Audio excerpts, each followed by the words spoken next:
Top of the Props is brought to you by Barkingham Palace Dog Grooming, 1/10 Hollylee Road, Lemire. Find them on Facebook. Barkingham Palace Dog Grooming Macarthur, where every pup's a king or queen. And GameView. GameView is a statistical application that allows you to track, analyse and improve your team's and players' performance by capturing team and individual player statistics. Find out more, gameview.com.au. And it is now episode 13 of Top of the Props, and they are flying past. And the guy we got on tonight, not only is he a former Super League winning head coach himself, he coached the Canberra Raiders, the Penrith Panthers, and the New Zealand Warriors. He's also an international coach as well. Above all that, he did play some front row. So if anyone asks out there, he definitely did play front row. We checked it up. And also, before we introduce the man as well, we can thank Ben Cross, who is a great friend of the podcast. He's been on 2 episodes himself, and he said, you definitely got to get Matt Elliott on. He doesn't reckon he's a front rower, but we found out that you did play some front row. Matt Elliott, good evening. Thank you for being on Top of the Props. And do you class yourself as a prop or a second rower, or you just an engine room man? Well, first of all, you're right. I did play front row in some games. Now, playing and excelling are different terminology.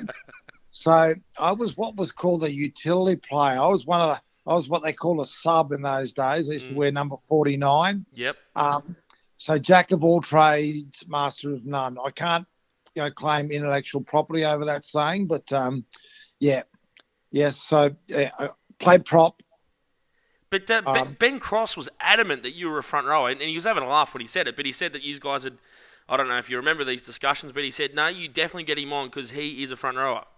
So did you play middle? So when you came on, in your career of 61 games at St George Dragons, when you did come on, did you play mostly middles, or was it a bit of fringe work and a bit of ball play as well? What was the Matt Elliott story for our younger listeners who may not have seen much of Matt Elliott's career on field? Yeah, that would be hard to find. It's as rare as rocking horse poo.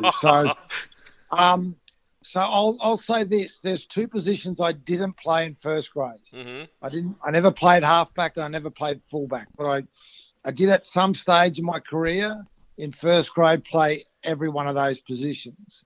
So I probably was a back rower predominantly, but I did play a season at hooker as well before my knees decided that they'd retire me. Did that make you, well, would that make you in the future become a better coach, understanding all the different rules and not really being specific to one position? Did that make you a better coach? I think 2 things, definitely, like in all seriousness, yes, that did contribute because I had some sort of insight into what most positions were experiencing.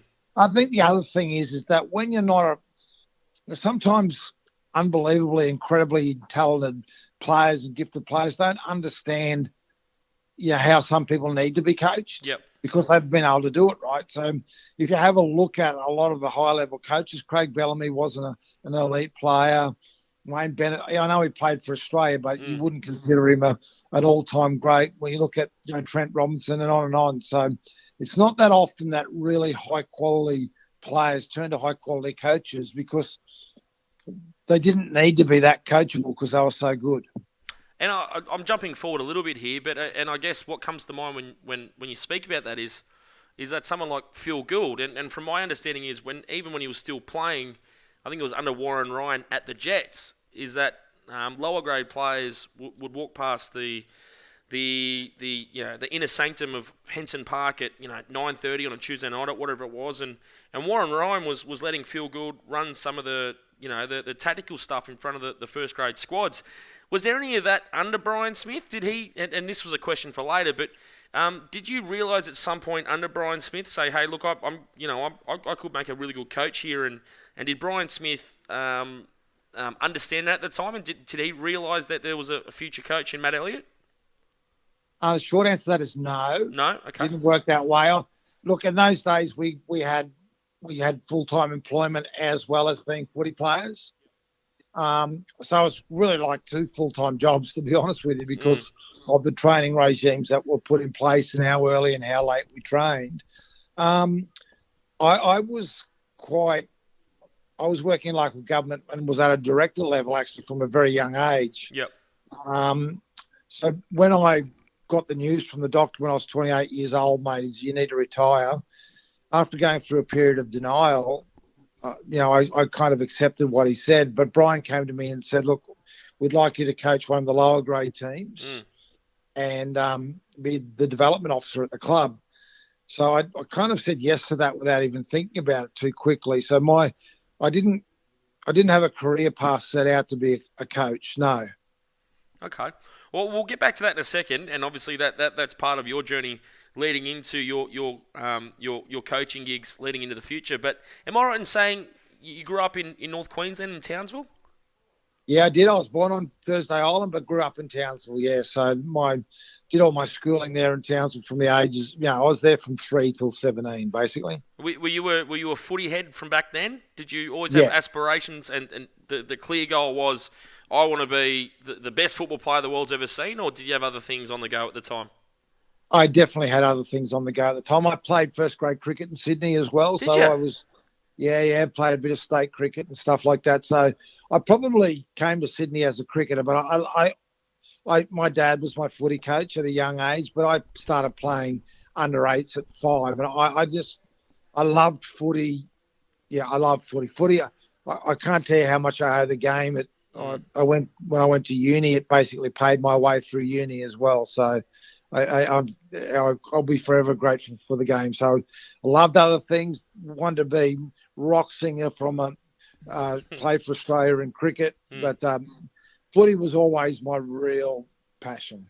Okay, so that's my question, and I've got here, because I couldn't find it online, so I've got a question here, graded by East. So you came to Sydney, I'm guessing, rather than football, you came for cricket, is that right? And then you somehow found yourself playing lower grades at the Roosters. Can you explain how that all came about?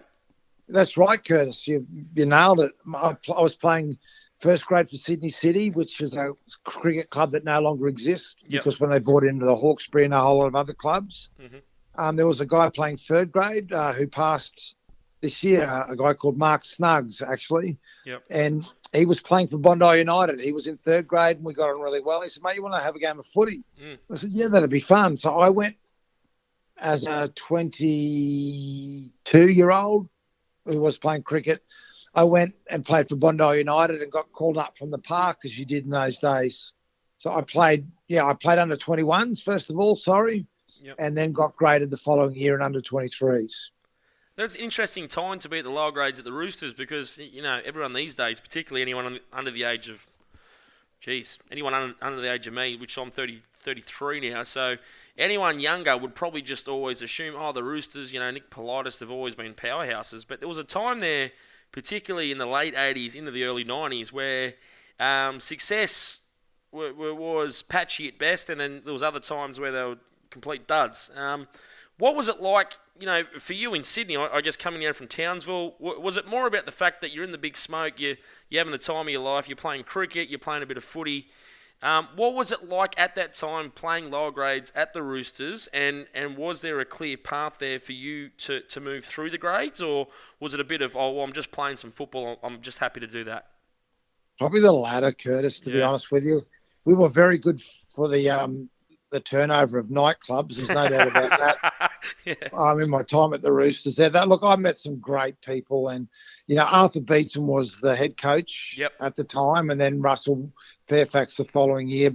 I got some insights into footy there that I didn't really understand. So it was great exposure and a time that I really enjoyed. I probably, if I could hit the rewind button, Matt, would you go back and do it the same way? The answer would be no.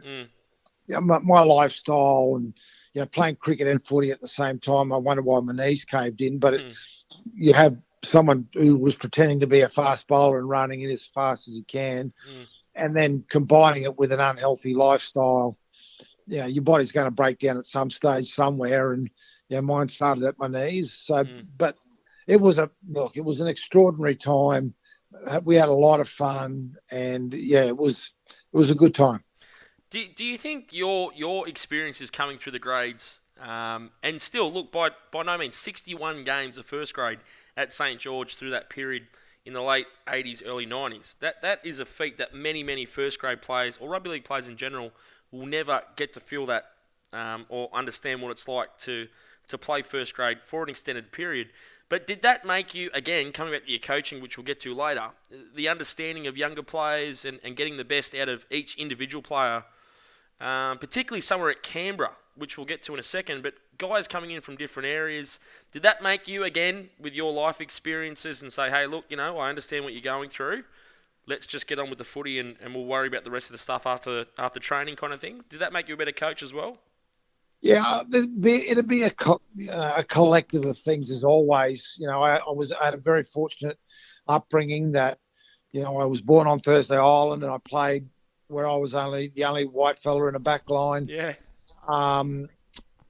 So cultural differences, I didn't even recognise them, to be honest with you, until so I didn't really have that as an issue in my life, and I was, so I had a lot of things that allowed me to communicate across a whole lot of different levels as well.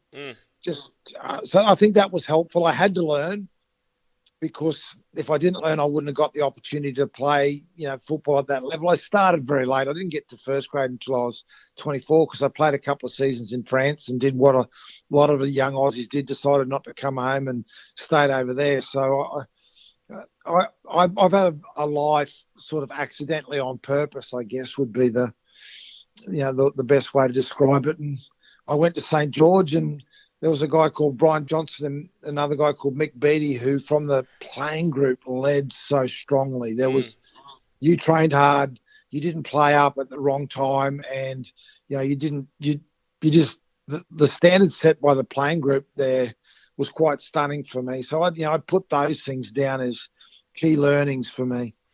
And you just brought up France there as well. So I'm not even going to try to pronounce it. I just looked up about 10 minutes ago. So I'm just the battler from Campbelltown, Matt. So you're going to have to help me here. But you're having the time of your life, it sounds like, in Sydney. You're having a good time. And then all of a sudden an offer comes through to play in France. So you spend 2 years there. So what was the club you played for over there? Avignon. Avignon. So, sorry, Le Ponte. Yeah, that's the one. So I can pronounce Avignon. I just can't pronounce Le Ponte, which is a village outside of Avignon. Okay. Look, mate, in those days, you could play winter here and then go late and you play winter over there, right? Yep. So that was how it did. But I went there and we won the double when I went to Avignon, and I just loved it. I loved it so much that I wasn't going. I was supposed to come home. I had a massive $2,000 contract with the Roosters. So I just stayed and travelled around Europe, and then started the next season. And my partner at the time got pregnant, so we came home halfway for that next season. That's where I got the opportunity at the Dragons. Okay, so that opportunity comes about. Was that an open trial, or was there an offer there for you just to come down to Cogger and we'll give you a run? Well, how did that come about? Geez, you know what? I haven't really told anyone the full story, or other than people close to me around this. So I did, a guy called George Morocco, who played for Cronulla, New Perry Haddock, who was at the Dragons at the time, and said, mate, I played against George in France. And he said, oh, mate, what are you doing? I said, I'm just going to go and play cricket, and I'll find a game of footy somewhere. He said, oh, you can't do that. So he put me in contact with Perry. I did have a trial, and I actually went really well on the trial. Yep. I was full of confidence at the time, but I got the news that day. Look, we're pretty strong in the back row. So look, you trialled really well, but we'll stay in touch. But more or less, thanks, but no thanks. A couple of days later, there was a tragedy struck the club, and Jeff Selby died in a car accident. And my connection to Jeff Selby, ever since, through his friends and people I kept running into, was constant. So I got my opportunity because of that tragedy. They contacted me nearly the next day and said, look, there is an opportunity here now for you. So it was honestly directly related to what happened to Jeff Selby, and I kind of took it very personally that I was nowhere near the quality of player that he was, but I had to in some way honour, what he'd given me the opportunity to do and his role in the game.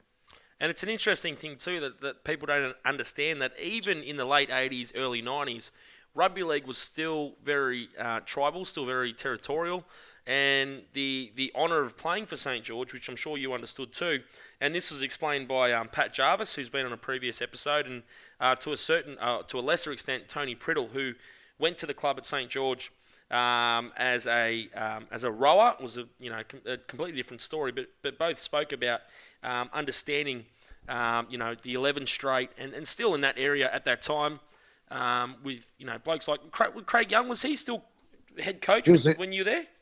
Yeah, he was there for my first year as head coach. Yes. Yeah. I played my debut under Craig. What was that like? I try to get a little bit out of Tony about what Craig was like as a head coach, because for other people that aren't as close to the St George history, Craig Young, obviously one of the greatest St George, or one of the greatest front rowers to ever play the game anywhere in the history of the planet, but also to be a St George legend and then to be the coach. What was it like playing under Craig as a legend? And sometimes, the best players don't make coaches, but what was it like playing under Craig? And I guess, if anything else, he'd scare the shit out of you, and say, get out there and do something for me. What was it like playing under Craig Young? Yeah, look, he was a tough guy, but he was never like that. Never really got in anyone's grill. Yep. He was still in the tactical response force at those times. So I remember him showing up in full camo sometimes to train. Really? Yeah. Look, I would say that Craig understood the game, but his coaching probably wasn't. He got came straight out of coaching like they used to in those days and got thrown into head coach. Yeah. He never really got the opportunity to develop, what his skill set and his value as a head coach. So I think it's a hard one to answer. Yeah. I'm not avoiding it. The club for me was driven by Brian Johnson and Mick Beattie in the playing group. We didn't do a lot of weights in those days, and we were probably behind the curve as far as our physical preparation. But you did not do anything else but train hard or focus or do what was appropriate. We know other clubs, they had the discipline issues in those days weren't heard about, but we knew about them. Yeah. We didn't have them. Because if you carried on like a goose, you didn't have to worry about going to Albert. That wasn't the problem. The playing group was going to come down on you like a ton of bricks. Yeah. And then Brian Smith comes along. So, and this was mentioned by Tony Priddle as well, that he spoke about, I guess, if nothing else, a changing of the guard at St George, a fresh mind, fresh ideas. Did you see a difference when Brian Smith got to the club? Oh, absolutely. Smithy was part of the new age coaches. And what I mean by that they brought a whole different structure and a whole different application to preparation and how you played. So what I mean by that is that Smithy had a school teaching background, so everything, this is where the game started to get broken down. And Smithy was in the leading edge. Wack was probably the one that started all this, Warren Ryan. Yep. But Smithy was in the leading edge of that and took it to other levels and also had exposure to the NFL. So our preparation under Brian was very, very thorough. The homework required, the tip sheets that we had to go through, the preview and review of performance was, that's why, as a squad, we overperformed under Brian. There's anyone who thought the team that we had in 92 and 93 was, loaded with talent. That's not true. Smithy got us overperform because we were a club that was coached at better than most teams. I've asked this question I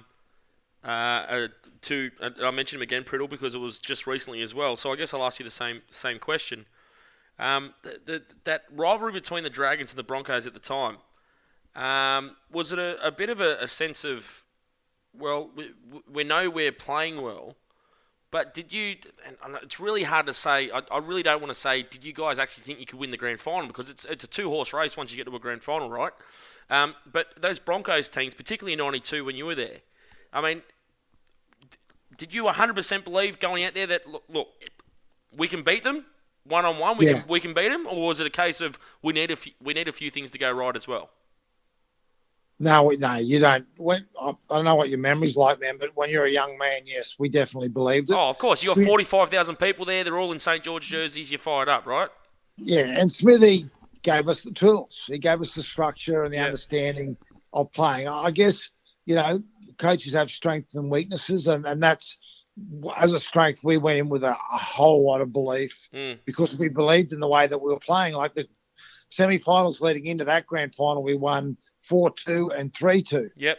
Yeah. So if that doesn't show that we had the toughness and the approach to squeezing games out, then there's as a young guy, you don't need much more evidence than that. We'll find a way. So we went in there and we didn't think we could win. We knew we could. Was and this is a question I haven't asked. Well, I guess I should have asked Shane Webke this last week, but I'd probably get a clip over the head if I was ever in Brisbane.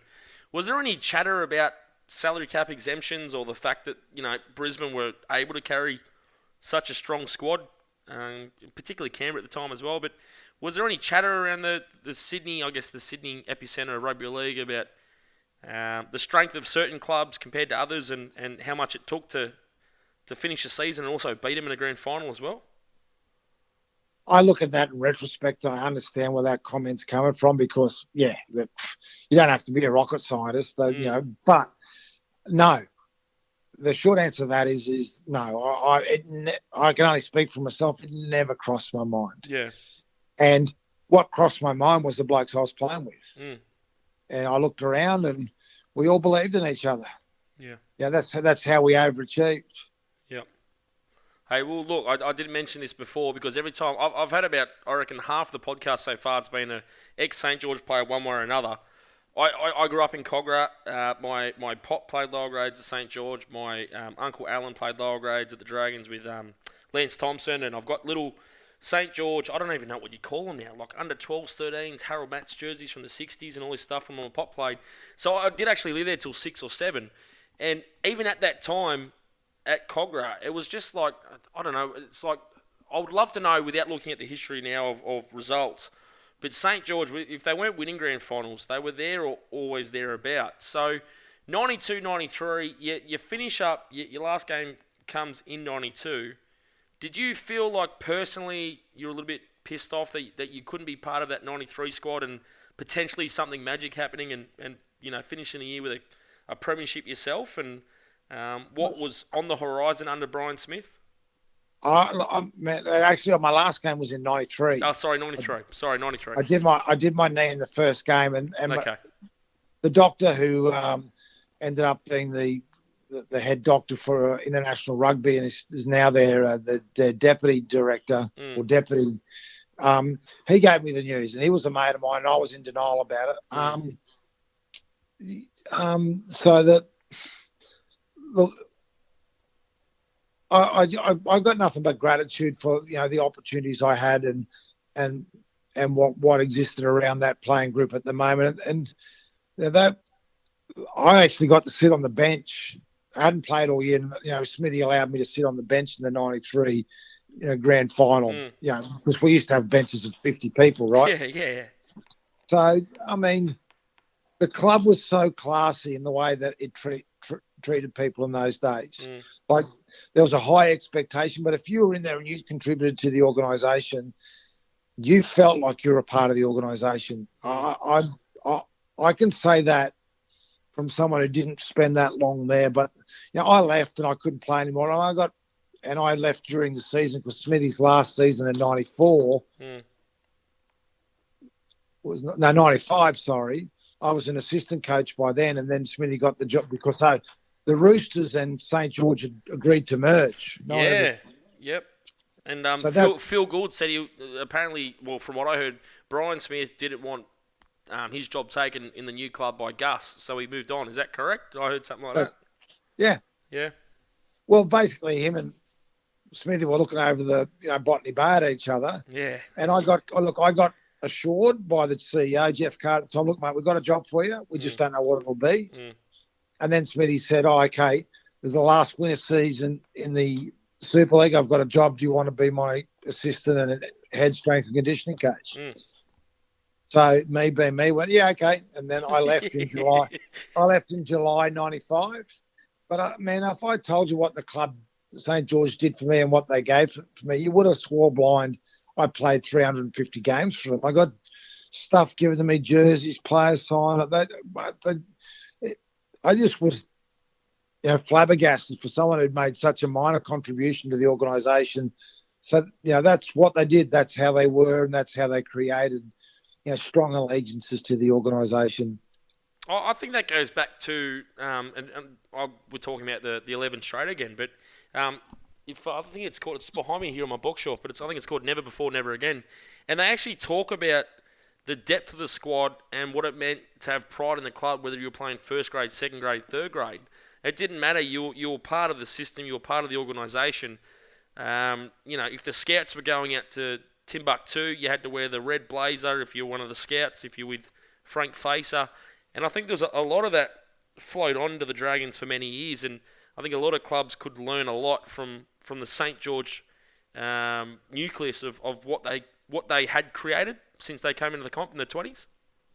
Yeah, look, I think you see Melbourne do it now, where you see players who don't play so well at another club go to Melbourne. Yep. And all of a sudden you go, my goodness, where's that come from? And then you see them go to another club, and that performance dips. I reckon that's what we had as a culture, because it wasn't just about the coach. It was, as I keep harping on about, what Brian Johnson and Mick Beattie did, and then passed on to Mark Coyne and the other people that were leaders there, was when you're here, there's no flopping around, there's no cutting.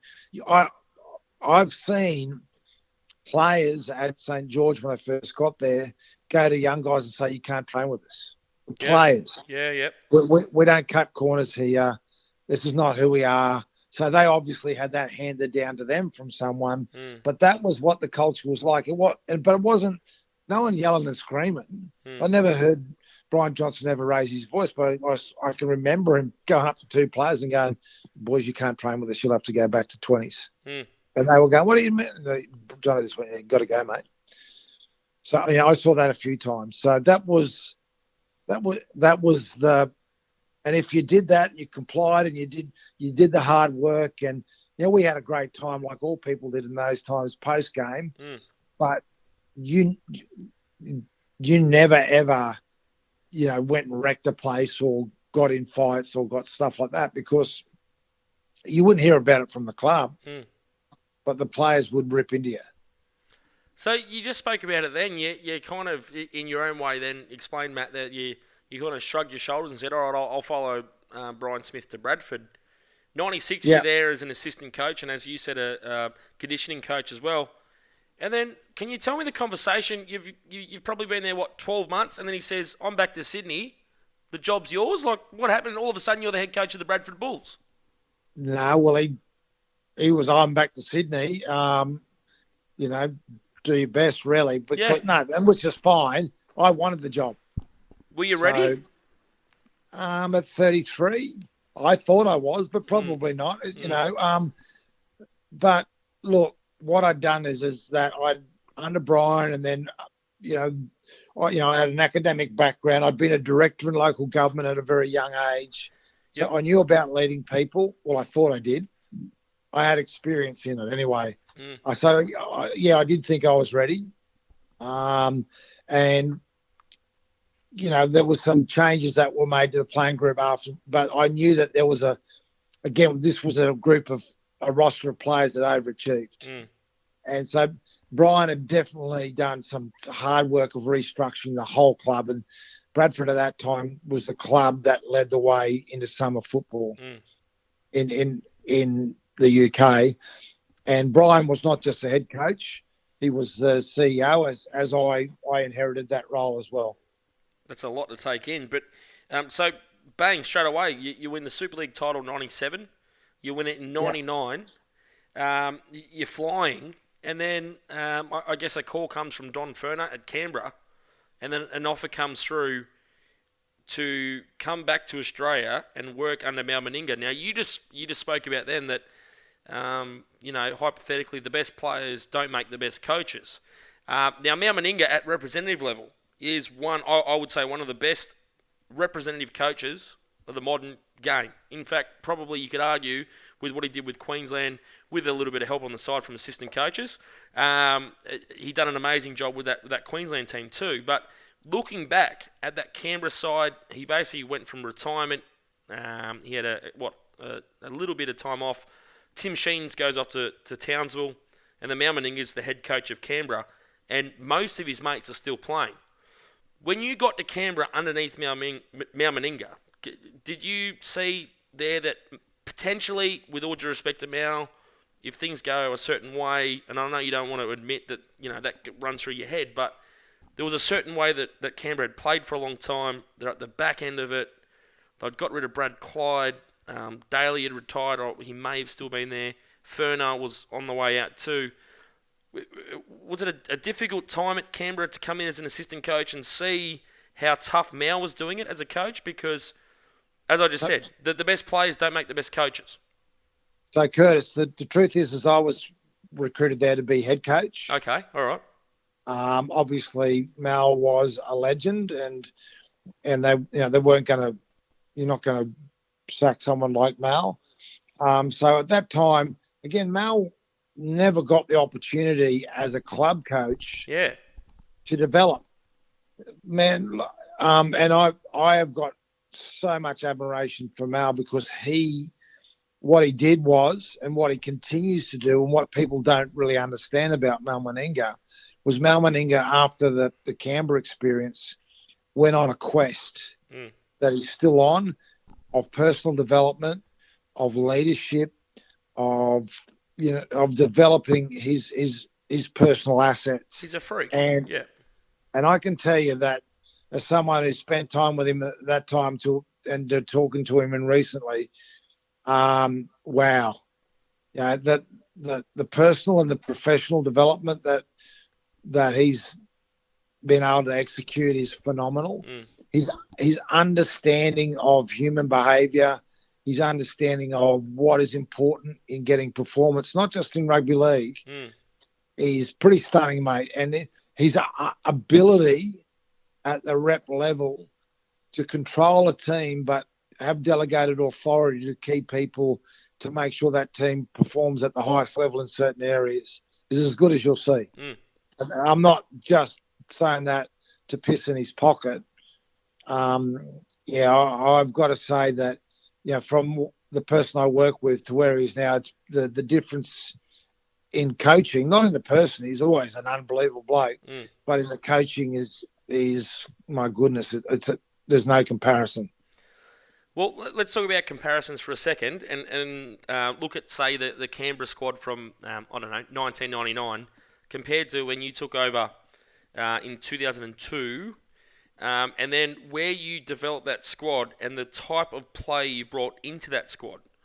And I think, Matt, and for some players out there that don't understand what you did for that Canberra Raiders squad in those early 2000s, what you did, and you want someone pissing in your pocket, what I think you did with those early 2000 sides is as good as taking a side from, wooden spoon to a premiership. And I know you would have loved to win one yourself as a coach. But take me through the understanding of what your psyche was to get the squad from where it was when you took over to turn around so quickly, and the squad you kept for those several years, and to consistently get them to the finals. And for listeners out there, 02 quarterfinals, 03 semi-final, and we'll get to that in a second, because I was around like a madman drunk, 17 years old at the SFS, which didn't end well for Canberra, but I was right behind the Stacey Jones field goal at the northern end, I think it was. 04, mate, I'll rub it in a second. 04 quarterfinal, and then 06 quarterfinal as well. Can you quickly, because I know you'd love to talk about Canberra all night, because I've had several Canberra players on. Ben Cross is one, Shillington's another, who missed that Matt Elliott era there, but Ben Cross talks about what you did for that squad and to get them up every week. I've never seen a side punch above their weight for so many weeks in a row as you got that Canberra side. Can you explain a little bit of what you did and how quickly you did it? Well, first of all, we realised that we were always tipped to get the wooden spoon. Every year. Yep. So that's all. That external factor plays a small part into it. But what we were able to do was create a culture around some people that wouldn't accept anything else but your best. Mm. So when I first got there, Alan Tongue would do everything and be miles in front of everyone doing everything. Mm-hmm. When I left, Tongue was mid pack, and that must have driven him crazy in some things. But so we knew that if we were going to win games, we couldn't let teams beat us. Mm-hmm. Occasionally when we did let teams beat us, we got walloped because we just didn't have the quality. But we just worked. So we had to have an ethos to work hard. And then I guess the style of play that we utilised was a little bit unorthodox in our approach and in the structures of play, which allowed us just to be an awkward team to play against. And we played to our strengths. So what I realised is that we didn't have a whole team of potent players. So what I needed to do was concentrate them in certain areas of the field so that we, you put 3 or 4 of the best players together. So that's where our key threats are. And sometimes we moved them around, and we had players that were adaptable enough to do that. There were some pretty good individuals and leaders in that. Ruben Wiki certainly had a big impact on that. And Jason Croker, no one really talks about Jason too much. But he's, again, not through talk, not through being the best player or trainer, but through just 100% commitment when on the field, had a fairly large influence on that team. And would you say that that's a bit of a starting point for how some coaches coach today? And I guess with the new rules in place now, Matt, it's a little bit harder to coach that way, where I think when after the first round of the new rules coming in, once the COVID thing, we got back on the field, it was very evident to me that the teams that won by a distance had been coached, or it was in their psyche to win games, where there were other teams that had been coached not to lose. And before the COVID-19 thing, do you think, going back to when you did this with Canberra, do you think that was a starting point for other coaches to say, well, I'm going to copy what Matt Elliott did because I may not have the best squad?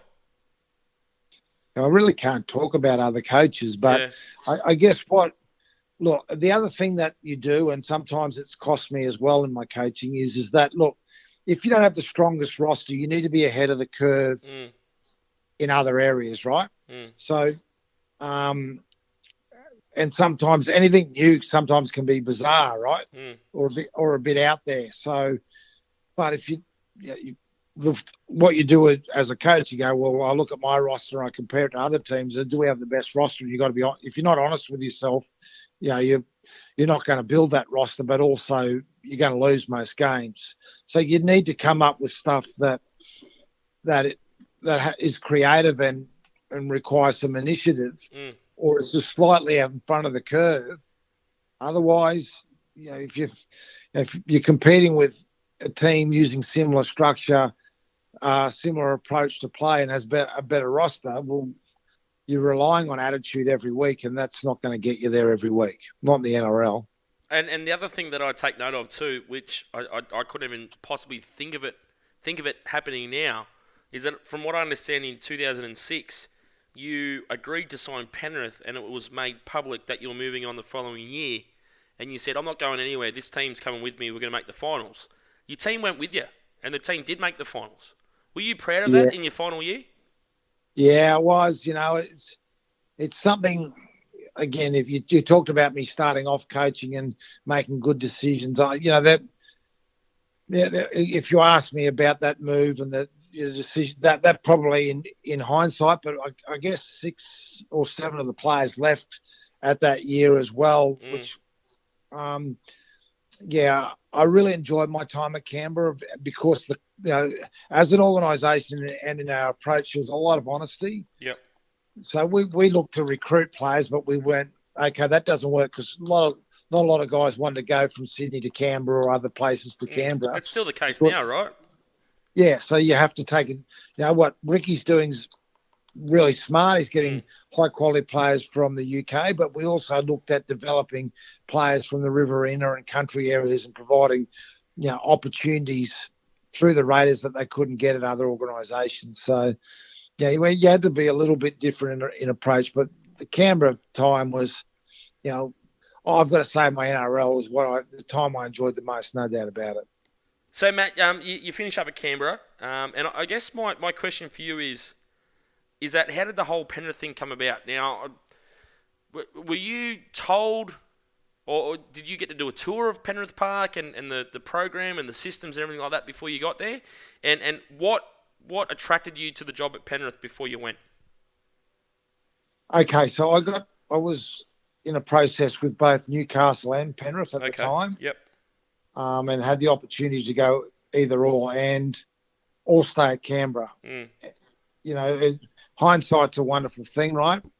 And you're so right, is what should have done is you should do your due diligence on organisations and go through and see what sort of, what the culture's like and do some I didn't do that. I was probably a little bit cocky at the time because I'd come out of coaching Bradford with a lot of success and then had a Canberra side that, was seen to be overachieving. So, I probably didn't do enough, as I say, due diligence on that. So it was,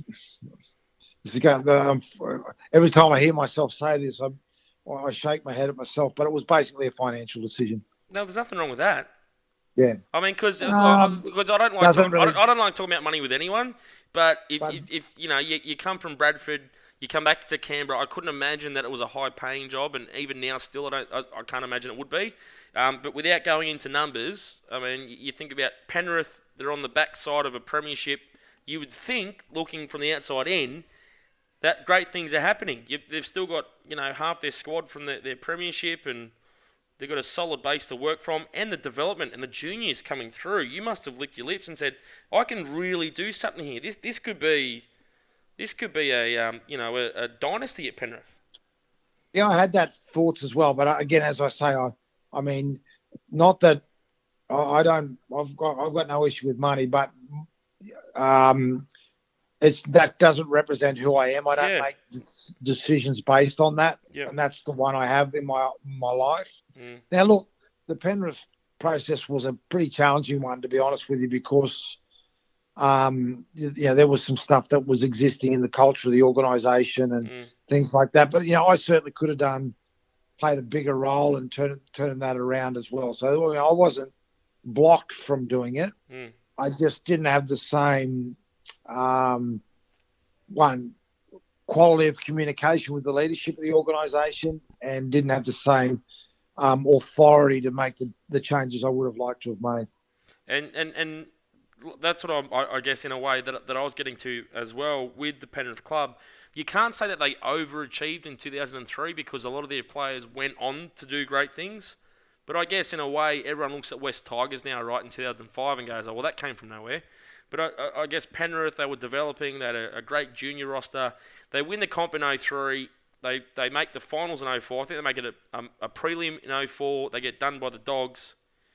And then I think from there, I guess they underachieved and didn't take advantage of that premiership window, or didn't take advantage of the success that they had. Were you a bit, I guess the word is dirty, were you dirty when you got there and went, "Well, hang on, is this really what I'm working with?"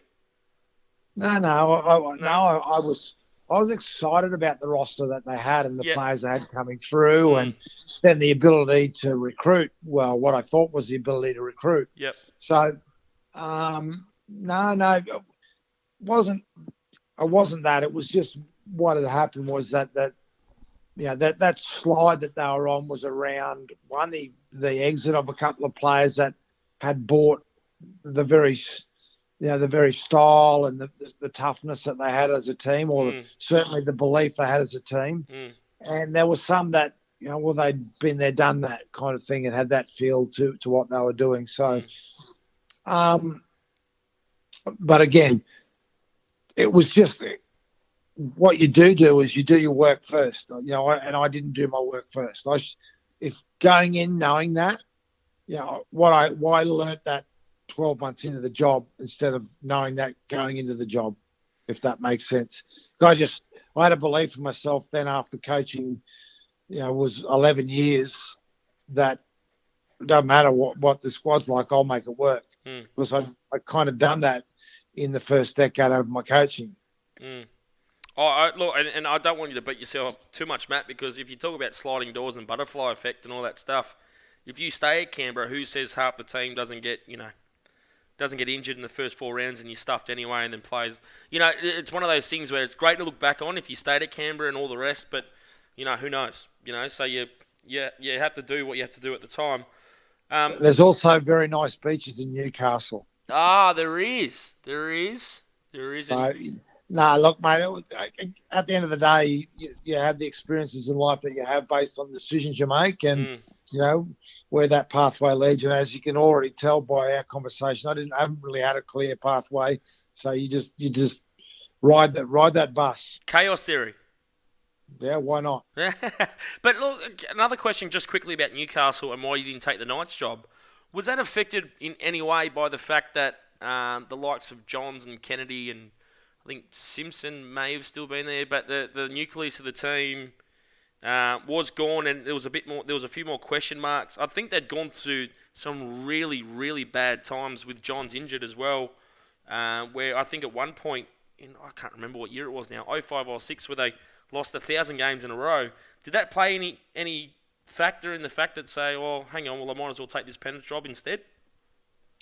Yeah, I can tell you what happened there. Again, there's a few people that know. Is I went through the interview process, and they offered me the job, and I said yes. And then someone rang me back the day after and said, "Oh, just hang on a tick. We've been also talking to Tim Sheens, and he was coaching the Australian team in the UK at the time." So for me, I went, "Okay, I'm not in. Don't worry about it." So was that a bit of panic stations, and you just had to take the job in front of you?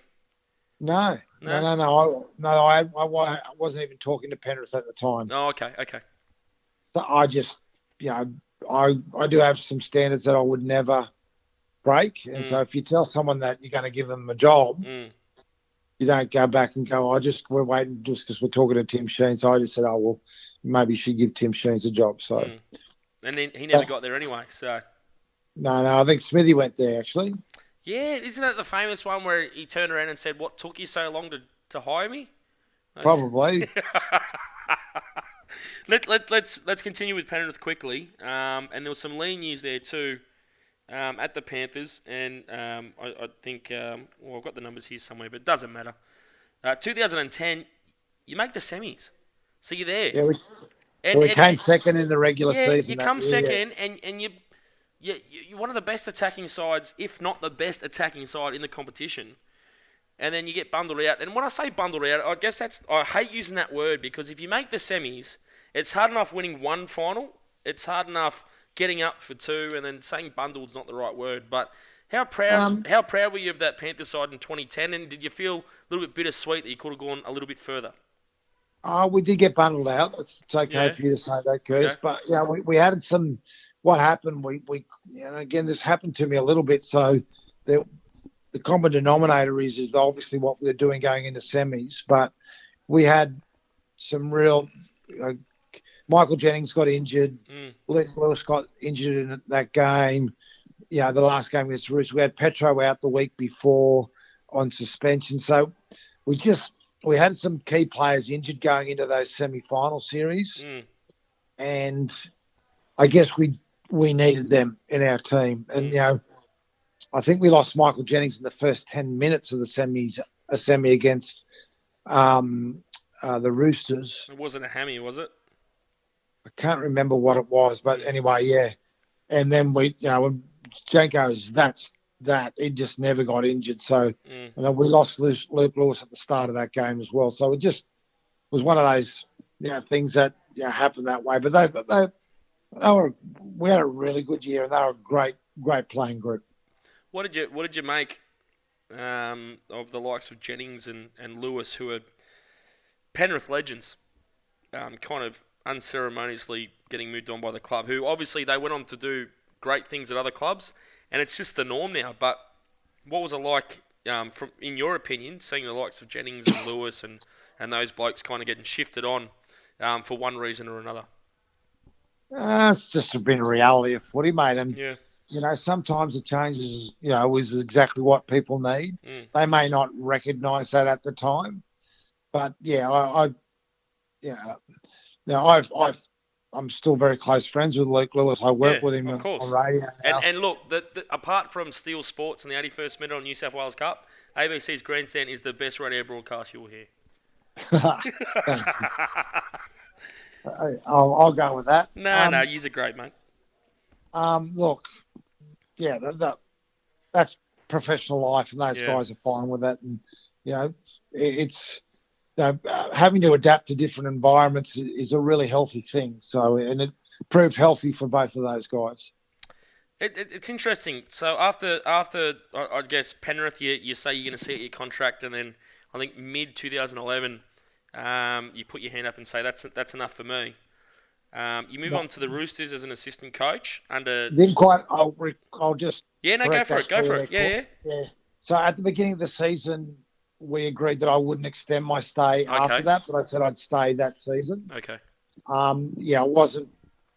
It wasn't the most functional relationship between myself and the board of directors there.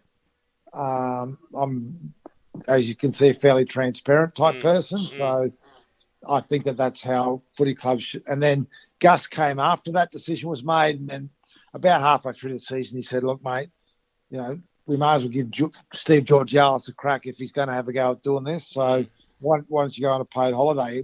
He was never like, "You got to go, you're sacked, you're out of here." It was a very amicable, adult conversation. I went, "That sounds like a fair idea."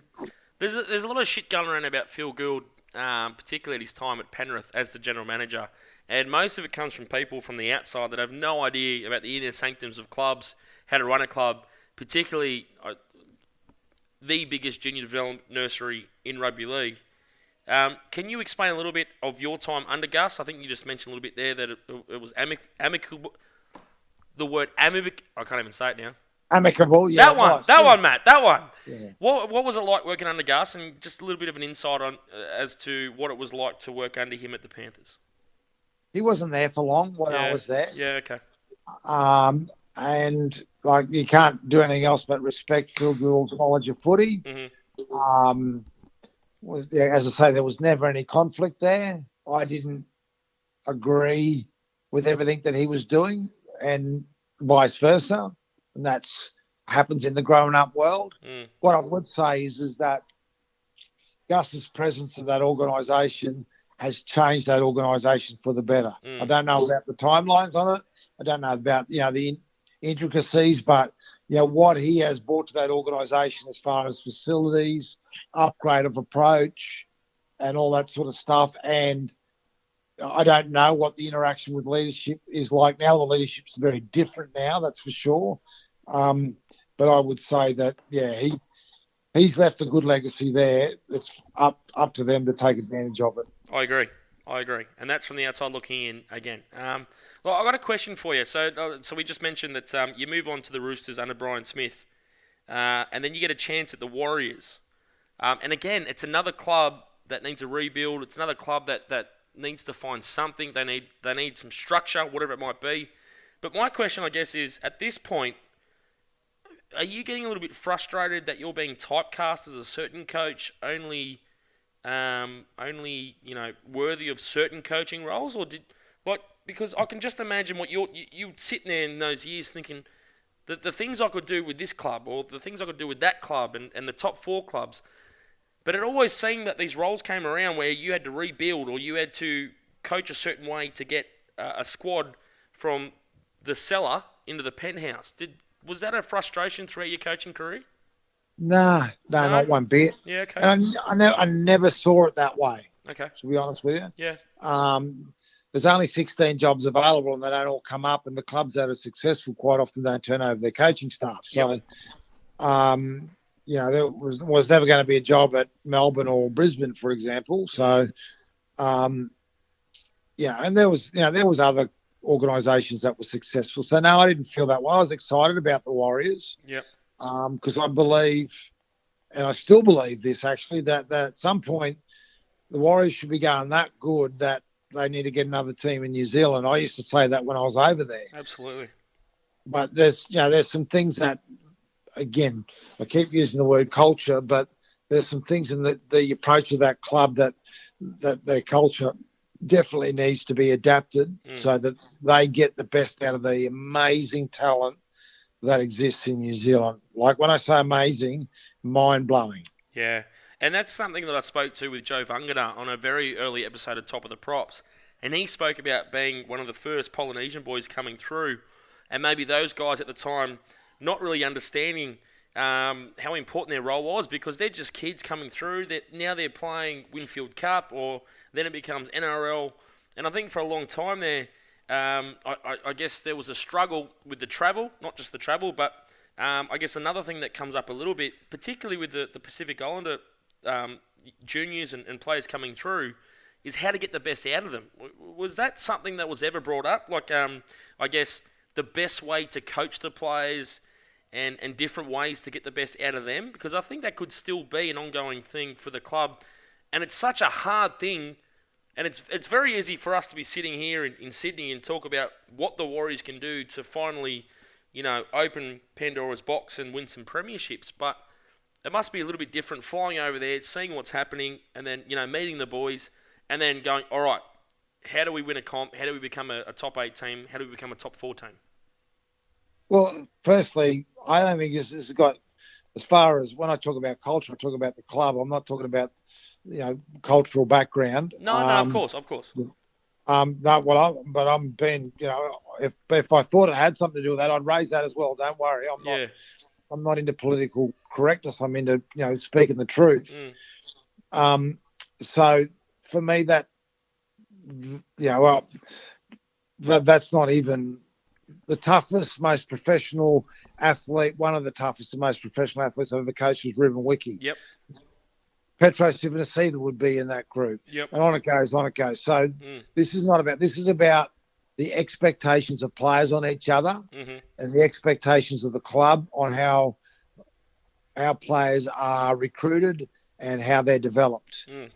Because that's basically, let's look at this. So the Roosters are predominantly a recruitment organisation. They recruit kids at, say, 16 or 17, and they develop kids, and then they get some other high-level recruitment.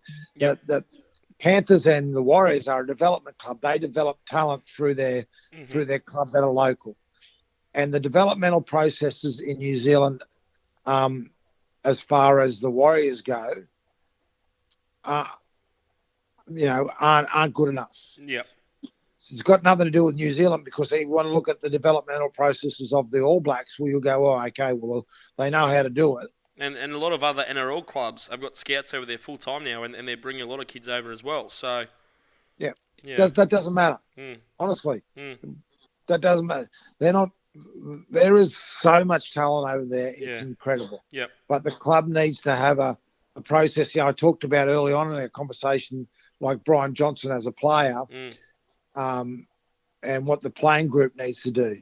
See, everyone's got this perception of Craig Bellamy goes around screaming at his players all the time. No, he doesn't. And Cameron Smith doesn't go around screaming at the players all the time as well. If someone cuts a corner or his teammate goes, hey, mate, we don't do that here. Yeah. Or someone's playing up, hey, mate, so that level of internal scrutiny doesn't exist in the playing group because they don't have a history of it. Now, they've changed a lot of coaches, and I can tell you 100% I'll take responsibility. I didn't coach at my best there, no way.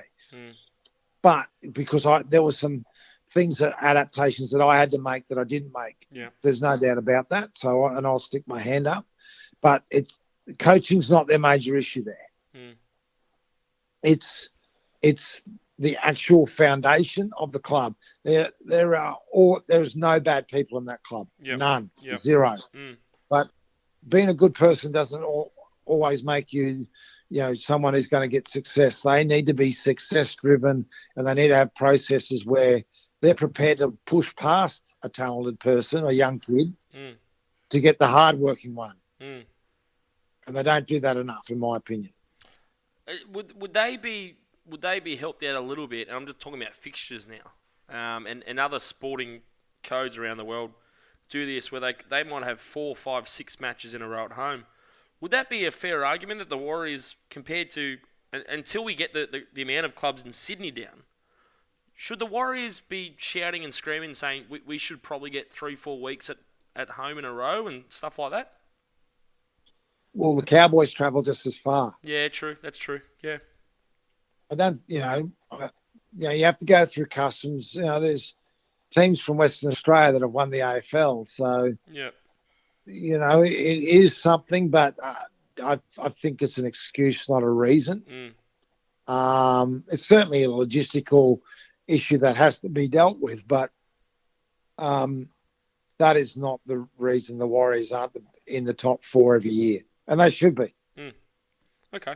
Well, I've got one more question for you before we get to the change room, which we'll finish with, because that's really cool what you're doing apart from the work you're doing with ABC Grandstand.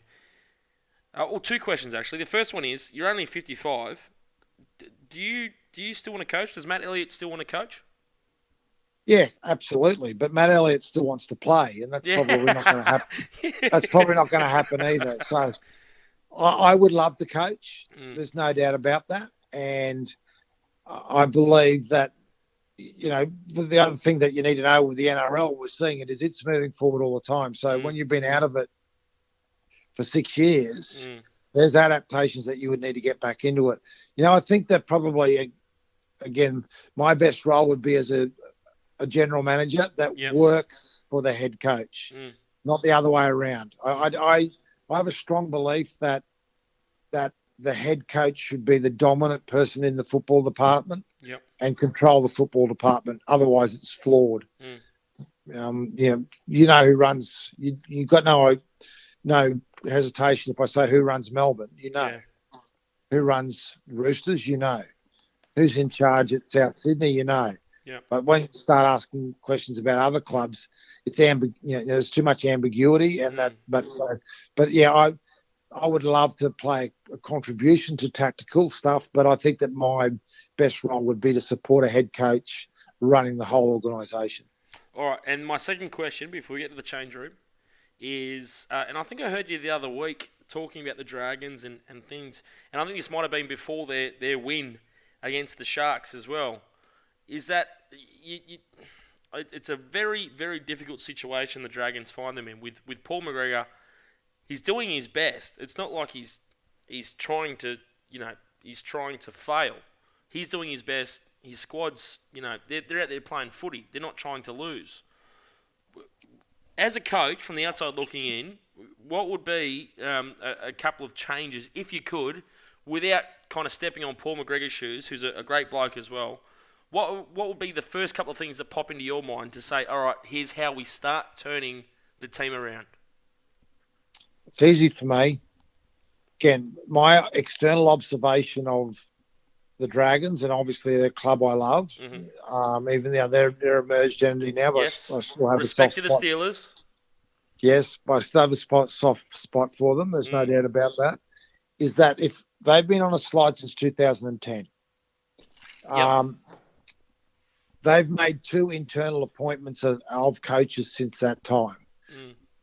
I don't think when you've got a slide appointing coaches internally, or even if you're running an organisation, regardless of what, whether it be a corporate or whatever organisation that is, that if you're going to slide and you employ someone from they're not going to be able to identify or see the issues in the same way as an external.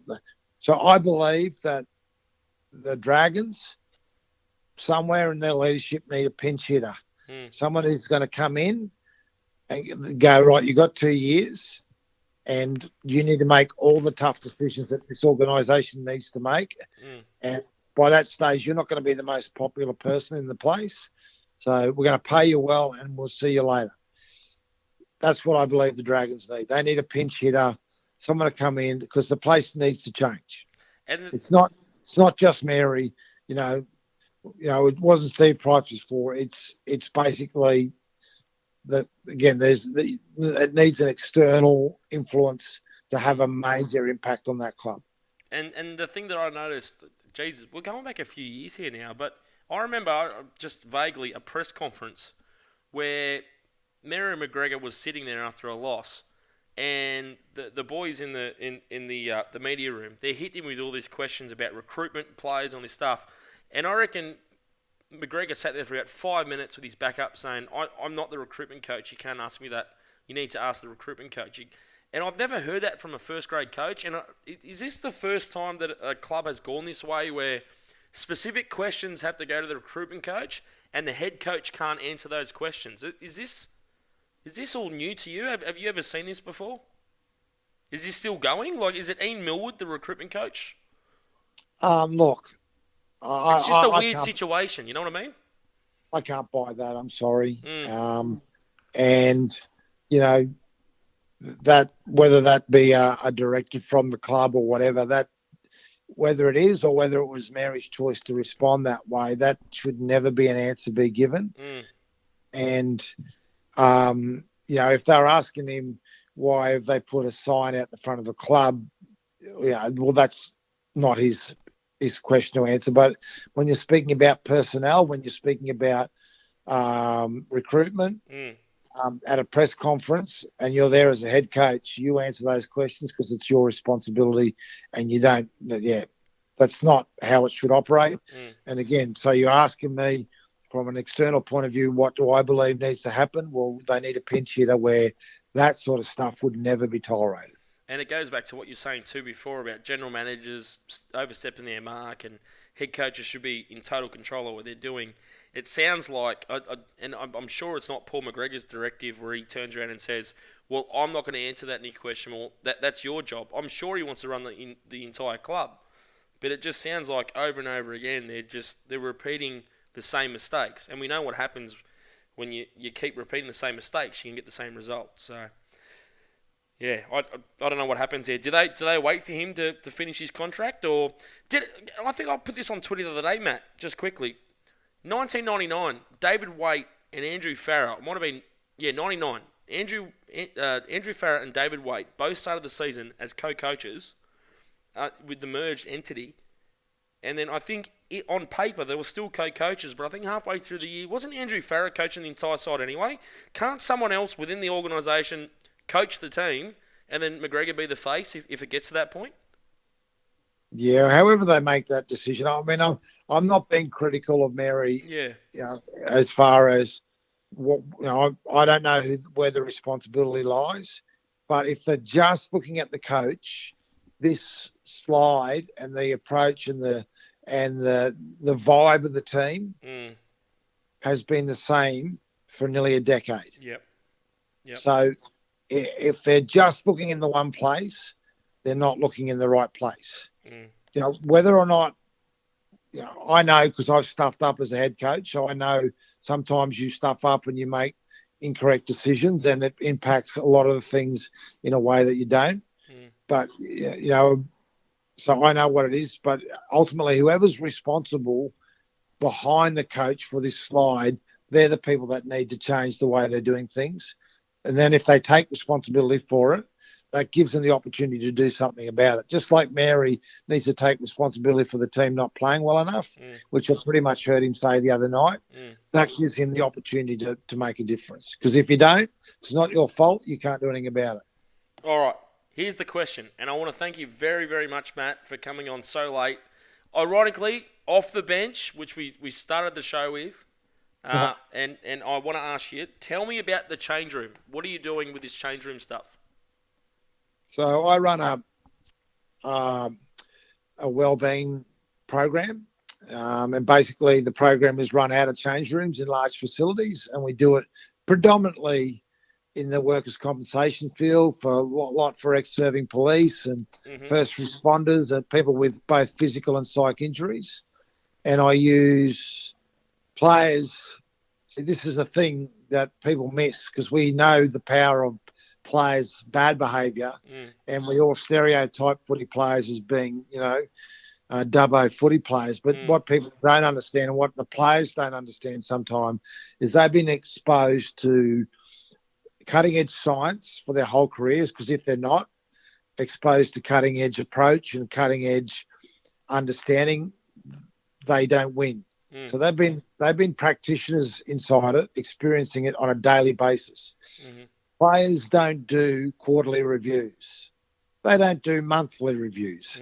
You preview and review performance at least twice a day as a rugby league player. No other job does that. I mean, no, professional athletes do it. No other people do it.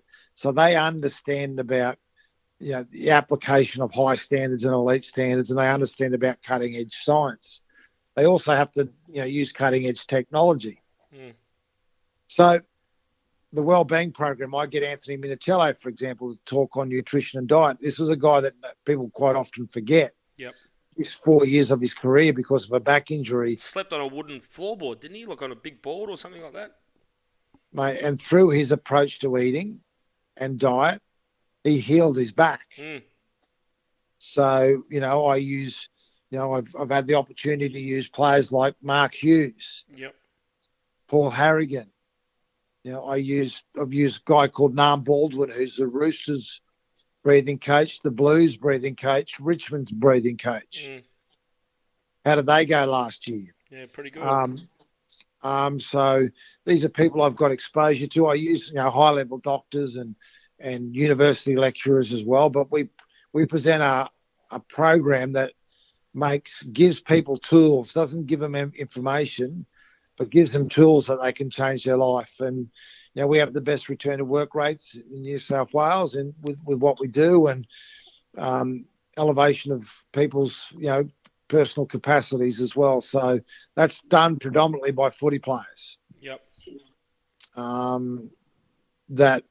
And so a program I put together, and we do it in the corporate space as well. So it's something that I thought would work, but now I don't even think it works. I know it works, and there's some of the results that we've got, and the things that again the players have been able to do, and have people come up to me later and go, I was going to end my life until I heard Mark Hughes speak, and we've seen people reverse type 2 diabetes, lose over 40 kilograms, come in on a walking stick and not even recognise them a month later when they've shown up by following what some of these young guys, well, not that young anymore, but some of these ex-footballers can do. That's amazing. It is amazing. What's the best way to find you, mate, on online? What's the best way? Jump on Google or LinkedIn? Where do we go? Go to www.thechangeroom.info or Matthew Elliott on LinkedIn. But go to our website, and we all our services and facilities have an online course being launched soon, because we had so much demand for it. Actually, it wasn't even on the radar, but we've been doing live webinars, and we've just through demand. So all our mentors will be contributing to that. So there'll be an online training program and wellbeing program that people can get onto. Wellbeing is such a weird word.